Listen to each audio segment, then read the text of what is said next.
Magluluto tayo ng gulay. Ito, ginisa ko tong bawang sibuyas. Lagay natin itong kamatis. Ito, kompletong gulay ito, guys. Nandyan yung talong, ampalaya, okra, kamote, green beans. Maglalagay tayo ng bagoong.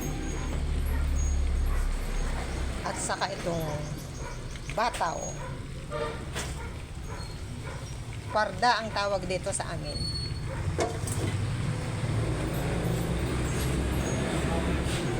Masarap itong parda, guys. Bataw.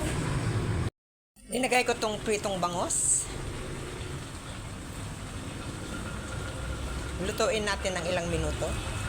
Masarap ito, healthy food. Kompleto na to, guys. Maglagay tayo ng konting pampasarap.